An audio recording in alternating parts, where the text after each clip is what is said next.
I'm David Pogue.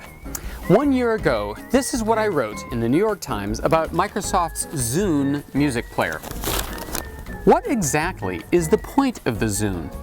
It seems like an awful lot of duplication in a bigger, heavier form with fewer features and worse battery life, just to indulge Microsoft's "we want some of that" envy. It may be quite a while before brown is the new white. Now, looking back, I have to say I regret those words.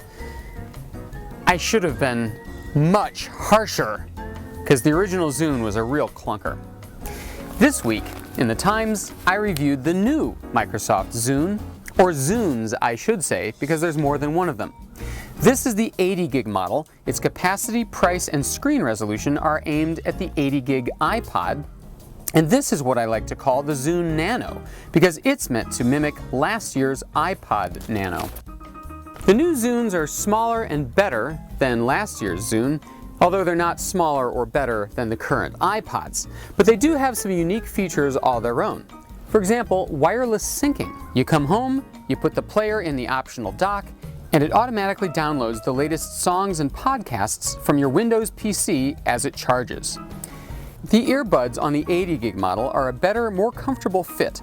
The cord is wrapped in fabric so it doesn't tangle as much, and the back is textured metal so it doesn't scratch as much as certain other players.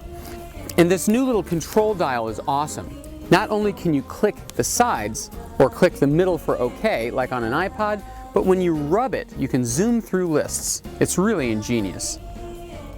So the Zune has come a very long way in one short year.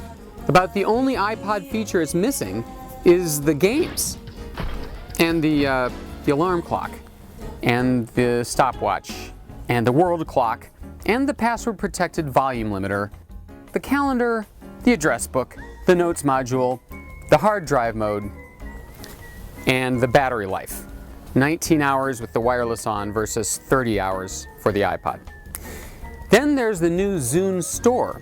It too has been improved. It has podcasts now, although it still doesn't have the one thing that the iPod store has, which is downloadable TV shows, and movies, and audiobooks, and monthly allowances, and user-submitted playlists, and one song at a time pricing. You have to spend $5 minimum on the Microsoft Store. So, in this year's Zune review, this is what I wrote in the paper about the new Zunes. The Zune's potential audience is no longer limited to a sect of irrational Apple haters. It's now a candidate for anyone who values its unique features. Excellent built-in FM radio, scratch-proof case, and wireless auto-syncing, more than they value the richness and choice of the iPod universe. So it's only been 12 hours, but so far, I don't regret writing those words a bit.